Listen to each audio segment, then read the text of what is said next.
Hello and welcome to this week's special presentation. My name is Jim Penna. I'm the Manager of Retirement Services here at VectorVest, and I'm very happy to be hosting this week's topic, which is titled Selling Covered Calls for Income, or Why the Buy Right May Be the Right Trade for You.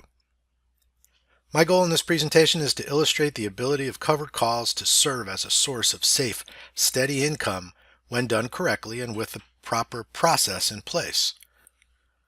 First, let me get started with a quick tutorial on some covered call basics, and then I'll go ahead and share a recent trade with you. Now, there's a standard way to describe and define what a covered call is that you can find anywhere on Google or any other site, and I'll share that in a moment.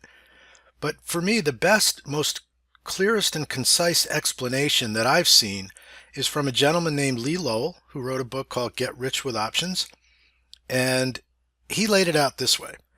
If you own shares of a stock, minimum of 100 shares, and you are not selling call options against them, then you're throwing away free money. How's that? He asked. Well, there are other traders out there who will give you money today for the right to take your stock away from you if it reaches a much higher price. That is the clearest, most concise way to define what a covered call is. Other traders who will pay you money today to take your stock away at a higher price. Now here's that standard definition or description. It is the simultaneous purchase of an underlying equity and the sale of a call of the same security, and that's also known as a buy right. When you buy the stock and then simultaneously sell or write the covered call option. So selling and writing the call are synonymous here. Now, of course, you can also sell one option contract against every 100 shares of stock that you already own. And there's a lot of reasons and strategies behind that. But for now, I'm going to focus on the buy right for this presentation.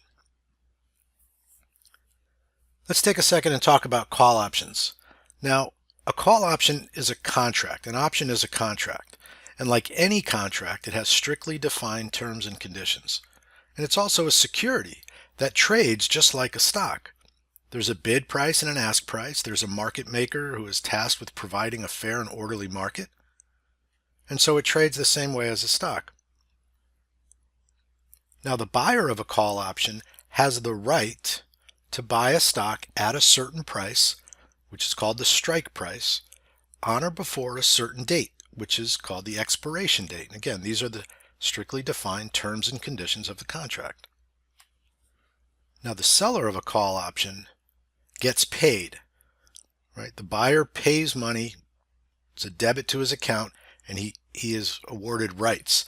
The seller, on the other hand, gets paid, and he doesn't get paid for nothing. So he takes on obligations to provide or sell that stock if he is called to do that. So the seller is obligated to sell or provide a stock at a certain price by a certain date if the buyer chooses to exercise that right. Selling a call option without actually owning the underlying stock is called a naked call. This trade is very risky and should be avoided by most.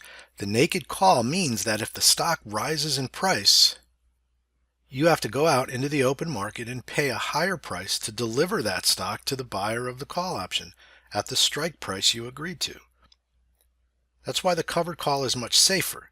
We are covered because we already own the underlying stock. Here's a walkthrough of a theoretical covered call trade that I think is instructive, and then we'll show an actual case study and an actual model trade. So it begins here, keeping in mind our definition or our explanation from Mr. Lowell. We go out and we buy 100 shares of XYZ stock, and we pay $60 per share for that stock. We simultaneously go out and sell one XYZ 45 days to expiration. That's the expiration date. We generally shoot for a 30 to 45 day window when selling covered calls. So in this case, we're selling the 45-day expiration and the $62.50 strike price. And for that, we are paid $2 per share. So I bought 100 shares of XYZ and I sold someone else the right to take my XYZ shares away when I purchased them at $60, and they paid me $2 per share for that right. That results in a net debit of $58 per share. That is now my cost basis for my 100 shares of XYZ. Now let's take a look at some what-if situations, and I'm going to use at expiration, understanding that these trades can be closed or exercised or at any point during the life of the trade. But at expiration, what happens if XYZ is above 62.50? Well, that's actually very good, for our objective here was to generate a certain amount of income, and if it's at or above 62.50, remembering our cost basis was $58 per share, that means at expiration we would be up $4.50 or 7.7% return on investment. So as I said, we're looking at 30 to 45 days. That's 7.7%. Think of it this way. If you had a monthly dividend paying stock that paid you 7.7% a month, you'd be pretty excited about that particular dividend paying stock. So again, this is a great way to create that safe, steady source of income. Now, what if XYZ is below 62.50 at expiration? Well, remember, we're long the shares at a cost basis of $58 or 3% lower than that original price. So we do, in this case, have a 3% cushion built in. One of the great things about covered calls, the stock could go up, it could go sideways, it can even go down a touch, and you can still make money on the position. So that cushion is built in. Now, if XYZ goes below 58 at expiration, losses will begin to occur. Remember, a covered call is a bullish trade. It's bullish because you own the underlying stock. So the risk is inherent in the fact that you own the stock. And if that stock begins to fall, of course, losses will occur. This is where the proper process and a risk management technique is extremely important. For every trade you execute, whether it's an option trade or a stock trade, you should have in place your objectives, the reason why you're going to do the trade. In other words, what's my rationale for placing this trade to begin with? So the objectives for the buy right, before you hit the enter button, you know your goal is to generate cash income. It's not so much that we think the stock is going to, we know we're bullish, but we don't think the stock's going to, double in a month. That's not our goal. Capital appreciation is not our main goal. It's to generate income on a safe, steady basis. Now, some of the other advantages for the buy right is that it, of course, reduces the cost of the long position, as we just saw in our example, and thereby reduces the downside risk of long positions as well. Just as with having your objective of the trade for every trade you execute, you should also have certain considerations in place before you hit the enter button. Okay? And they begin with your outlook. First on the overall market, and of course on the underlying stock that you choose for your buy right. So your outlook, as we said, has to be bullish, at least mildly bullish, on the overall market and on the quality of the underlying stock. So that situation may look like the MTI rising, perhaps a green light in the price column of the color guard, but there has to be that underlying bullish bias on the market and the underlying stock. Other important considerations include knowing your risk, reward, and your break-even prices. So our risk is limited to the stock price paid minus the call premium received. In other words, in our example of the XYZ, our cost basis was 58. So for 100 shares, if theoretically the stock were to go to zero, that would be the risk involved, just like owning the stock. So it's no different than just owning the underlying stock. Some will argue that one of the disadvantages of the covered call is that your reward or your profit is capped. It's limited to the call strike minus the stock price paid plus the call premium received, and I'll illustrate that formula in a moment. And then finally, the break-even point, again, is synonymous with the cost basis. It's the same thing. It's the stock price paid minus the premium received. And then finally, we talk about entering the buy right out of the money. So we're going to sell a call option that's one or two strikes out of the money. And again, I'll explain that too in a moment. Now you can do these at the money. There are specific strategies that advocate doing them in the money. For our purposes, we're going to look to sell one or two strikes out of the money as our targeted strike price. So having laid that foundation, let's use an actual trade that was done in one of our retirement coaching group sessions recently. One of our favorite buy right candidates is Advanced Micro Device. It has been a very successful stock for us. And so let's walk through the process. The first step in executing a profitable buy right, as with any trade, is that it must begin with having a grasp of the current market trend. Again, for the buy right, we need a somewhat bullish bias on the overall market and on the underlying stock that we choose. In this case, for our example, we're going to use a trade date of December the 8th of 2020. This is what the color guard looked like at the close of trading on the 8th of December of last year. So we had green lights across the board. The RT kicker had confirmed that green light, and we had 3 ticks into the green for our market timing barometer needle. That is a bullish market. That's a favorable market to place a buy right trade. Understand that I didn't need all 3 lights to be green. I'd like to see the major indexes up, and I like to see at least a green light in the price column. But on this particular day, all indications were to the upside. So on December 8th, the color guard indicator showed evidence of a bullish market. So the next step is to go into the VectorVest program and find the proper candidate for our underlying stock.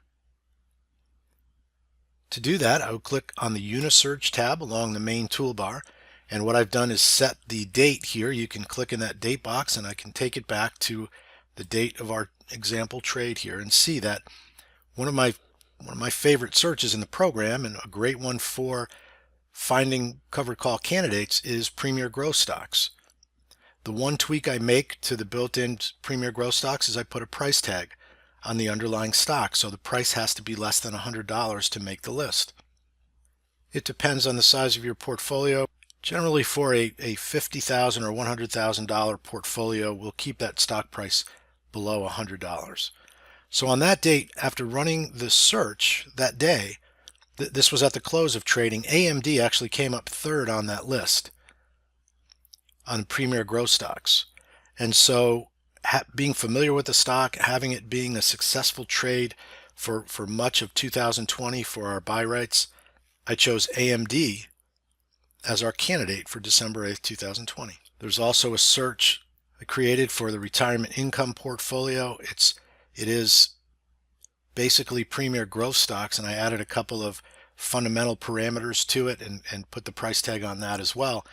And just for informational purposes, on the 8th, it actually came up as the top stock, along with Logitech and AMAT. So you see really good quality companies coming to the top of these searches. And so after looking at the market trend, after finding a good quality underlying stock, the next step is to go in and make sure that that candidate is also a good covered call candidate. So to do that, I would go into the options chain. Now, in our Options Pro software, the VectorVest Options Pro software, I can go look back at the closing option chain so that I can illustrate how we would choose our option that we're looking to sell. So on that day, AMD closed at $92.92. That was the closing price. So if I'm looking to sell my call with 30 to 45 days to expiration, the monthly expiration in January was the expiration date I chose. With the stock trading at 92 or a few cents less than that when we actually placed the trade, I would then go look one strike out of the money, which would be the 95 strike, and this was the closing price on that call option.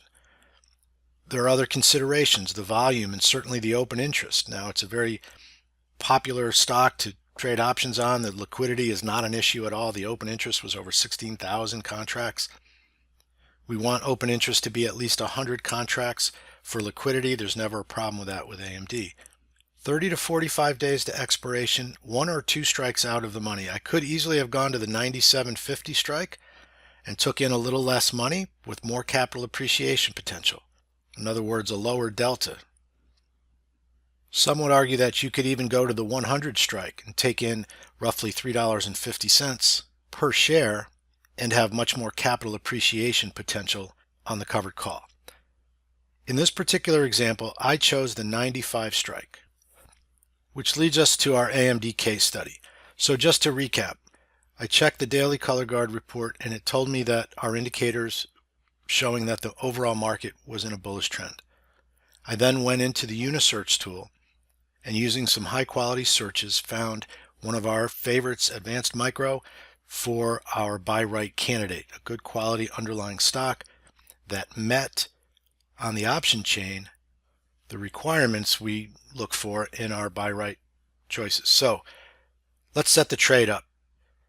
On 12/8/2020, I bought 200 shares of AMD at a price of $92.34 per share. I simultaneously sold two January expiration 95 strike call options and took in $5 per share. Our expiration date was January the 15th. That was the monthly expiration, 38 days out. That leaves my cost basis for the position. This is the aggregate price or the cost basis or my break-even point. They're all synonymous at $87.34. How did we get there? Well, it was from the formula I showed earlier. It is the stock price paid minus the premium that we received. $92.34 minus $5 gives me a cost basis of $87.34 on my AMD position. So what happened to the trade once we set it up here? Now we have our trade date and expiration date there. And what happened was that on January the 11th, this trade was closed at $93.47. Again, that was the aggregate price of the cost of buying back the call and selling the underlying stock, just closing the position. $93.47 for a profit of $1,226 or a 7% return on investment in just 34 days. Okay, so this was the day we closed the trade. Now let me be clear, this is the importance of having the proper process and trade management techniques, because the trade was closed because it met our profit target that we had set before we even entered the trade. In this case, that process calls for 80% of our max profit, which was $1,532. That was the max profit we could have made on the overall trade. Our trading process says we're not going to hold for that max profit. We're going to be happy enough with 80% of that, and we're going to move on to the next trade. And that's what happened here. So how do we get to those numbers? Remember, the max profit equals the call strike minus the stock price paid plus the call premium received. Right? It sounds like a lot of factors there, but here's all it is. We sold the out of the money strike, which means we have some capital appreciation potential. In this case, $2.66. Right? $95 minus the $92.34. Remember, they at expiration or before, if they want, they could call the stock away at $95 per share. That would leave us with a capital appreciation number of $2.66. Also, remember, we received the $5 premium. That's ours no matter what happens to the trade, which means that we took in, or our max profit, I should say, is $7.66 if we were to be called away. Remember, we did 200 shares and 2 contracts, so our max profit on the trade was $1,532, 80% of which we captured, which was $1,226. In 2020, we placed this same trade on AMD 8 different times for over $7,300 in profit, and overall in our income portfolio, we had just under 80% winning trades and a 25% return for the year, simply following the steps that I just walked through for our AMD process. I had a conversation with our founder and mentor, Dr. DiLiddo, more than a few years ago, and I had said to him that my interaction with our retirement-minded subscribers, whether it was at our live seminars back then or emails or phone calls, whatever it was, that the conversation always led back in some form or fashion to this question: how do I keep from running out of money in retirement? And I tell this story and remember it like it was yesterday, and Dr. D said to me, he said, "James, just tell him to keep making more money." And so it's with that goal in mind that I invite you to stay with me a few more minutes as I invite you to register for the Ultimate Retirement Solution online course, Protect and Grow Your Retirement Nest Egg. It's designed to take you by the hand and guide you through the method you need to grow and protect your retirement account and retire with peace of mind. There are three core strategies that we talk about in the retirement course. Capital appreciation, growing your portfolio, is one core strategy. Next is income, and that's what I talked about tonight, as along with a dividend growth portfolio, building and managing a proper dividend growth portfolio. We spend a lot of time on the buy rights and the covered call trade to add to that safe, steady income. And then to me, the most important core strategy of the entire course is capital preservation. Right? To paraphrase the great hedge fund manager Ray Dalio, he once said, "You cannot make money in the market without taking risk, and you cannot keep your money without being defensive." So it doesn't help if you grow your portfolio and generate income if you don't know how to preserve it when the market goes against us. So these are the three core strategies that we talk about in the Ultimate Retirement Solution. The course is found in the VectorVest University. There are 6 modules, and you can see we walk through right from the beginning, laying a clear path, defining objectives, and setting clear goals. Module 2 talks about building and managing a growth portfolio, how to find the right stocks using VectorVest, how to build the best risk management plan behind it. We then, in Module 3, shift gears and talk about the same process for building a quality dividend growth portfolio. Module 4 is all about the covered call, the what, when, and how to properly set up the trade, as I just walked through in tonight's presentation, and then the trade management techniques that we put behind it. Again, managing the trade once you're in it is the key to being successful and having a process and a system behind that. Module number 5, I relate back to back in the 80s, the Star Wars defense system, right? It's the strategic defense system. Be prepared, know what to do when the market turns against us so that you can protect your net worth. Think of it simply as an insurance policy. We use protective puts to do that. We look for the defensive signals when it's time to be strategic, and we protect our individual positions as well as our entire portfolio. And finally, in Module 6, we just put it all together, show you how to allocate those funds, to automate some of these portfolios, and go through a trading checklist. That's the foundation of the course, but there's a lot more that goes with it. Sign up for the course, and we have a bonus for you. You will be invited to 6 live mastery support sessions. The mastery support sessions are designed to go through each module each week so that we can implement what we learned in each module. We can look at what you're doing, we can help guide you, and if you can't make it, don't worry. We have a dedicated email bin where you can submit questions and watch the recording later. Here's my favorite part of the course. We also invite you to 6 weeks of access to our retirement coaching group that meets every Tuesday at 2 p.m. Here we go through our weekly retirement portfolio updates, whether it's a growth or dividend, or our income portfolio. We assess if there's anything we need to do to protect our portfolio, any changes that need to be made. And then that's where every week we do our weekly covered call income trade, assuming the market is favorable to do the trade. Last year in our retirement coaching group, we placed 38 buy right trades, 29 of which were successful, 80% winning trades, and 25% return from those Tuesday sessions. Once the 6 modules are done, you will then get a bonus module, a 7th module, for trading credit spreads for monthly income.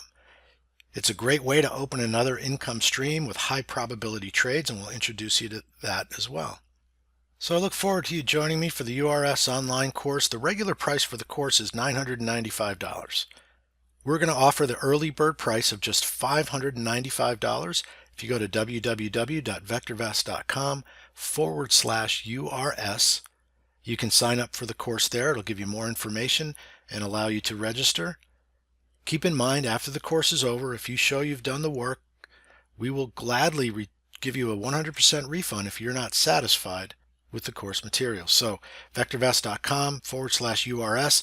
They say there's no such thing as a risk-free trade. In this case, it is. Take the course, lay that foundation. If you're not satisfied, we'll give you your money back. I like to ask, or have you ask yourself, how much is it costing you not to do this? How much money will you lose? How much potential profit will you miss out on? How much time and energy will you spend trying to do this on your own? And then ask yourself how life might be different if you do this and it works. And it's never too late. Wherever you are in retirement, remember the old saying, the best time to plant an oak tree is 20 years ago if you want to enjoy its shade today. Well, the second best time, of course, is today. So it's never too late to prepare for your retirement. So VectorVest.com/US to take advantage of the early bird price of $5.95. That price expires Tuesday, February 23rd at 5 p.m. The price will go back to the regular price of $9.95. So thank you all so much for taking the time. Remember, on Monday, 2 p.m. Eastern Time, we'll have our special presentation Q&A session. So I hope to see you there. Stay safe and have a great weekend.